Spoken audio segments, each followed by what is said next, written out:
Go! Tom! Get out of here now!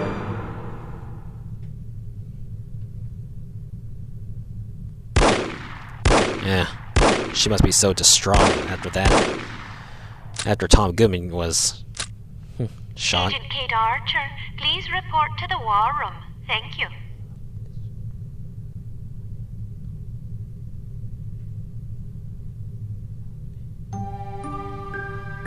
Agent Goodman's death is a terrible blow, no question about it. But although this mission was costly, it may well prove to have been worth the price.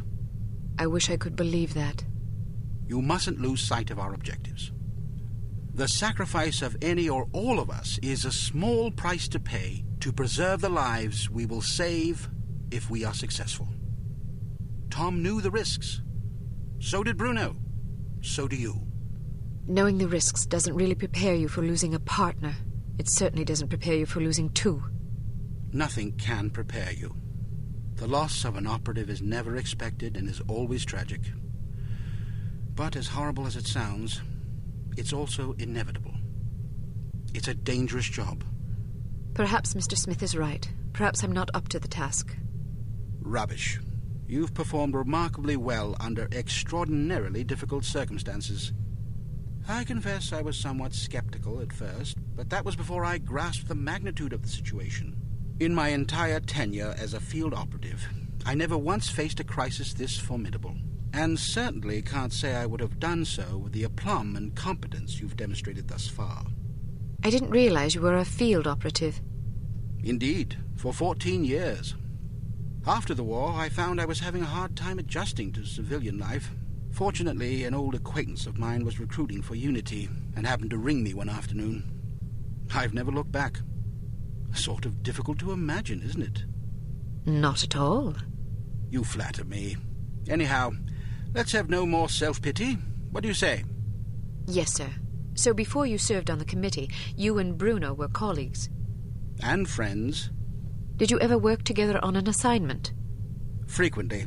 We lost track of how many times we'd saved each other's lives. And you still believe he was capable of treason? In my heart, no. Intellectually, I don't quite know what to believe. No question about it. He was always a steadfast, resourceful fellow. But the history books are full of patriots turned traitors. There's no telling what a man is capable of, given the appropriate temptations. I know what I believe. I admire your conviction, and I pray you're right. Ah, Mr. Smith, I hope you have some good news. Good news would be that we hadn't lost another valuable agent on this mission. What news do we have? Well, our analysis of Agent Archer's photographs is complete. And? We have a possible lead on Dr. Schenker's whereabouts. I think we can classify that as good news.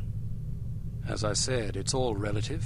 This harm situation isn't the only crisis in the world, and we're fast running out of competent field agents.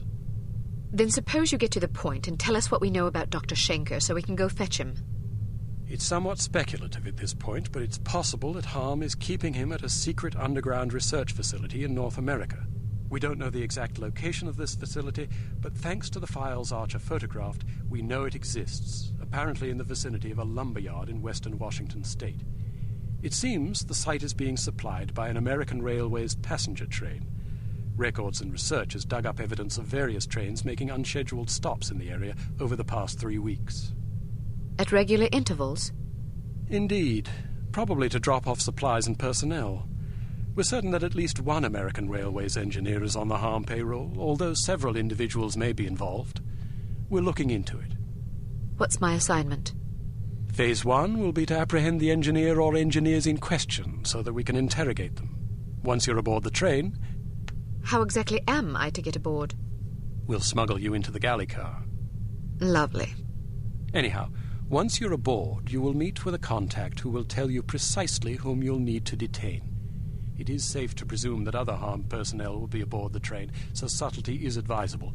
Needless to say, seizing the conspirators will prevent the train from making its stop, so you'll have to be sure to detrain at the appropriate time. Well, after falling out of an airplane, I suppose jumping off a moving train can't be that bad. That won't be necessary. Once your objectives are complete, you must head for the caboose and detach it when you're near the lumberyard. We'll have an agent in place to switch the track and reroute you to an unused depot behind the lumberyard. This area is not likely to be heavily guarded, so you shouldn't have much difficulty getting through. If all goes according to plan, you will rendezvous with another undercover agent who will, we hope, have information that should help you locate the underground base. Then I grab Dr. Schenker and get the hell out. Precisely. We'll have a helicopter nearby awaiting your signal. Your flight departs in 1 hour, so if you need to stop by the toy shop, now's the time. Understood.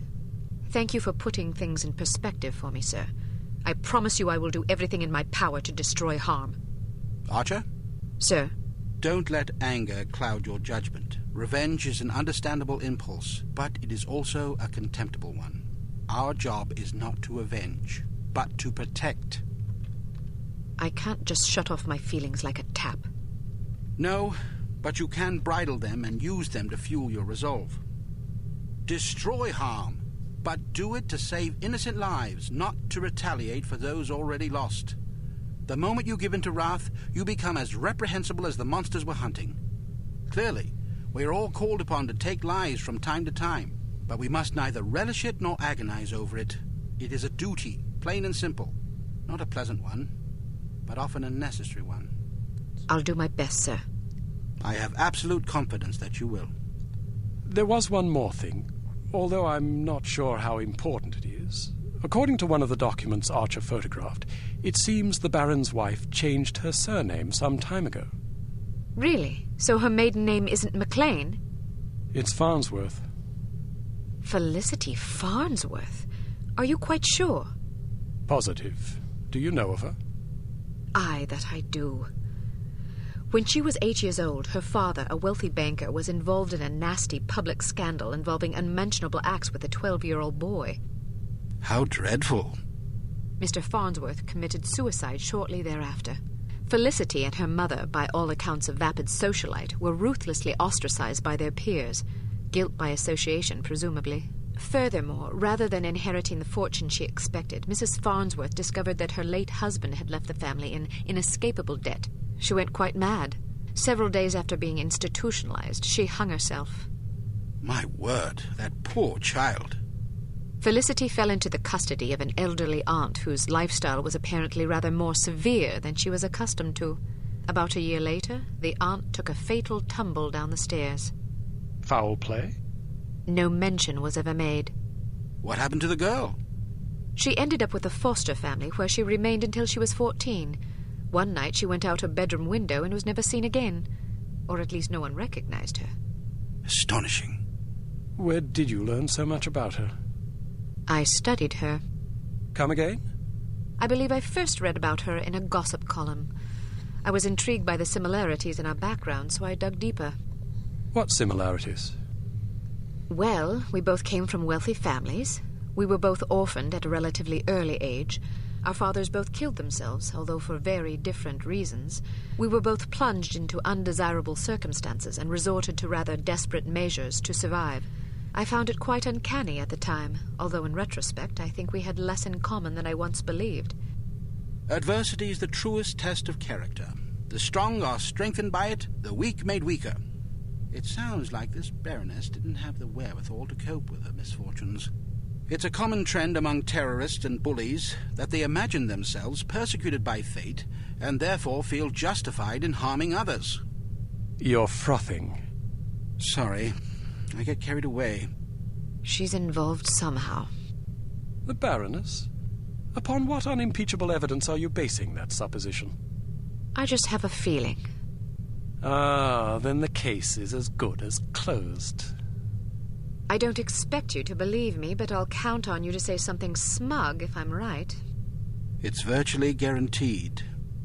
I'm not smug. Acerbic, perhaps, maybe even sardonic, but not smug. Okay, sure. Whatever you need to tell yourself. I have to agree with her, Smith. Don't either of you have work to do? Aye, sir. Off I go. Good luck.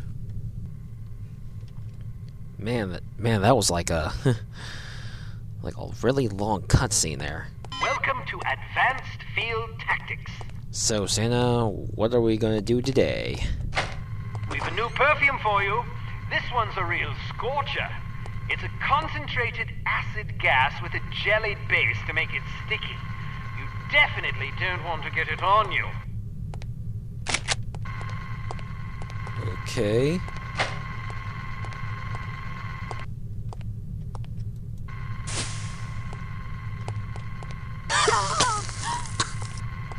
Okay. Just making myself an asshole. Here's a spiffy new device that should make dealing with security cameras less of an ordeal. When fastened to a camera, it generates a still image from the camera's viewpoint that should convince a casual watcher that he's seeing an empty room. Attach a camera disabler to this security camera. This is something I definitely need when it comes to cameras. You're seeing an empty room. Nothing to see here. Excellent.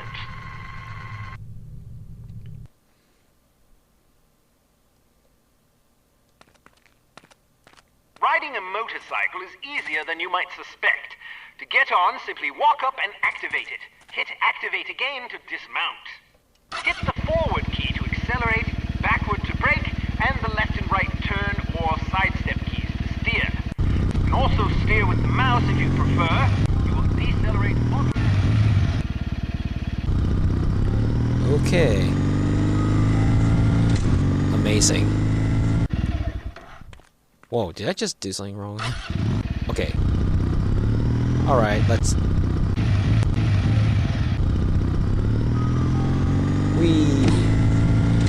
Yeah, who would thought we'd be doing vehicle driving? Woo!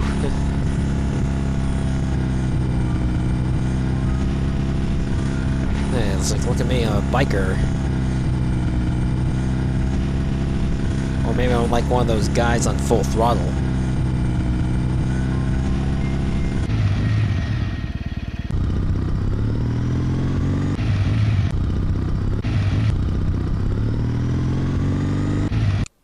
Okay. Cool.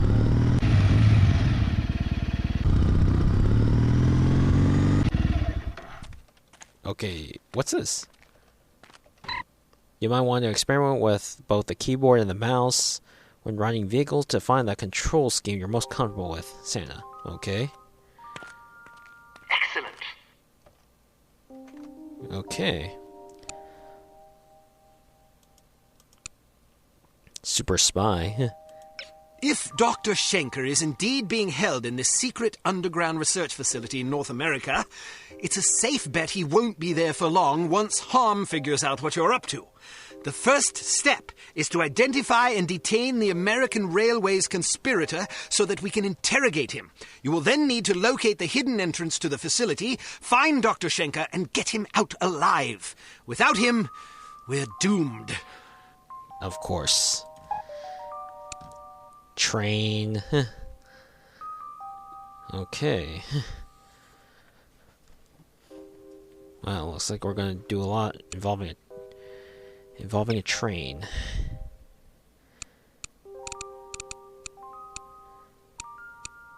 Okay.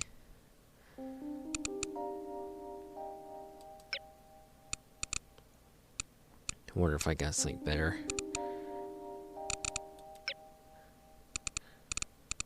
Well, tell you what, man, I'm gonna just cut off this video, so next time on No One Lives Forever, we get on a train and to find the location of Dr. Otto Schenker, so see you next time.